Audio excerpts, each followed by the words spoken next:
By an extraordinary coincidence, Marjorie had arrived on the ground floor at the same time as the bomber fingered his dead man's switch for reassurance.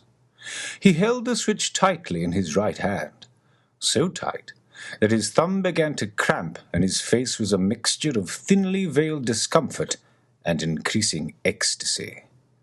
He mustn't let go yet, he thought. Wait for the signal, and then, boom! Paradise. The bomber smiled. To Marjorie, this looked too much like an unsavory scene she had once witnessed at Gwendolyn's hockey match, when a gentleman was pleasuring himself in the stand. She had nipped that incident in the bud with a deft poke of her brolly, and she now recognized that similar action was needed. She eyed him up and down, just to make sure she wasn't jumping to conclusions. No. It was unmistakable. His sweating face, his glazed eyes, and his right arm thrust rigid into his jacket pocket, and all over his swarthy foreign body rolled great tremors of nervous energy. He was trembling, the filthy swine, right there in between fragrances and luggage.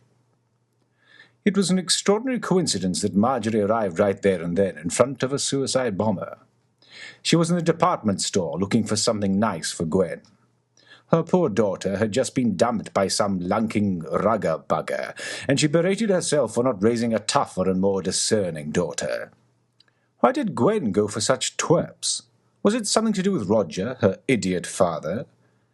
And after the accident with the handcuffs, she despaired that Gwen evidently put up with the grubby demands of deviants and perverts. She had raised a girl who was always so eager to please, and this was her downfall. In a fallen world, such innocents are perennially vulnerable, like geraniums to a vicious frost. Marjorie, at the best of times, had a dim view of men, but as she descended in the lift, so too her spirits sank, and she stepped out of the lift as a cashmere Valkyrie, an advantage card Amazon. Perverts must be challenged and deviants destroyed. And there was one. She was sure of it. She could read the signs if nobody else could. Marjorie Banks could see that something was terribly wrong here, and despite the pervert's bulky jacket covering his frame, she could tell what was going on underneath. You. I know what you're doing. Her plum-varnished fingernail hovered 2 inches away from his nose. She hadn't a brolly with her, so a verbal attack would have to suffice. His reaction confirmed her suspicions. He jerked back, still with his right hand deep in his pocket. Got a hole in your pocket? Got a hold of the situation? Thought you'd come in here for... Marjorie faltered. She was a little taken aback by the effectiveness of her assault. The man looked horrified. Horrified? Oh, yes. Didn't think you'd be caught, did you? Didn't think you'd be found out? Thought this was a cozy little place, didn't you? Just you, me, and 100 other shoppers? I... The bomber looked around him. He caught his own reflection in a slim mirror next to a lipstick stall. His face was slick with sweat and pale. So very, very pale. It shocked him how unlike himself he looked. How could he rid himself of this woman? Marjorie Banks inhaled deeply and rose a couple of inches higher in her suede heels. Oh, yes, she thought, I have you now. Can't do it when someone's watching, she hissed and stared at him intensely. She leaned closer, jaw first. Her eyes fixed his eyes, and for a second she was staring deep into his core. There was a moment of curious blindness, as if the whole world lost focus and swirled around the single black prick of his pupil. She was instantly aware of some tremendous dark force, a kind of distant fear, rising upwards like a whirlwind. Her ears rang, and she couldn't remember or think of anything. Marjorie stepped back from the abyss with a flourish that sent her shopping bag swinging. She felt the reassuring clinch of her Lara Bohink belt. God, it was expensive, but it held her tight. She felt like fucking Wonder Woman. "Come on, let's see it." Marjorie suddenly blasted the words out. "Come on, whip it out. I bet it's tiny. Bet you can't do any damage with it." She pointed at his waist and was aware that her shouts had now attracted the attention of the shop floor. She had an audience. This felt like, well, she had remembered how Gwen had dropped rocks onto a stranded jellyfish one weekend in Cornwall. It was utterly helpless, marooned on the dry sands.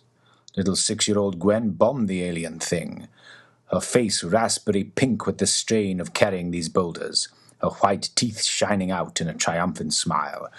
God, she had stopped Gwen with a turn to that. She thought it was cruel. With an inner groan, Marjorie wished she could turn back the clock and inject a little more cruelty into her precious sweet Gwen.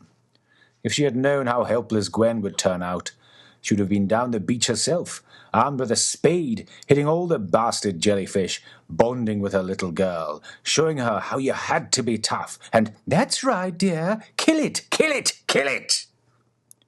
Marjorie was dropping verbal rocks on this helpless jelly of a man. She berated him. "Pervert! Freak! Coward!" Each word dropped from a height and arriving with tremendous impact. She now had at least 24 onlookers, and she could just detect out of the corner of her eye the black and yellow of a security guard, now nudged into motion by the noise and slowly advancing. But she didn't want another bloody man to get the credit, to steal her thunder, to catch the goose, when she had done all the bloody work.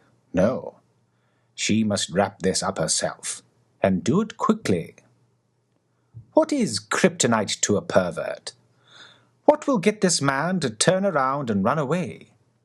What will make any man stop and think? Marjorie Banks let her bags fall to her sides. She spoke with a strong musical voice, the voice used by all headmistresses and matrons. What would your mother think? Your mother. Your mamma. She folded her arms. She had played her ace. She smiled and raised an eyebrow.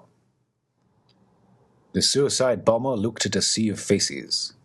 His cramp had become unbearable, and his other hand now clasped his withered hand and the switch underneath. His vest was so heavy, and his coat so big. He had been so very hot, but now he felt cold. How did this woman know? He had been in one bus, 2 tube stops, and walked half a mile to get here, and not one person, not one, not even the police that had walked past him had suspected a thing. And now he was discovered before the signal. He had failed. How he wished he could start again. And then he thought of his mother, his mamma. His mamma. Why? Why now? What would his mother think?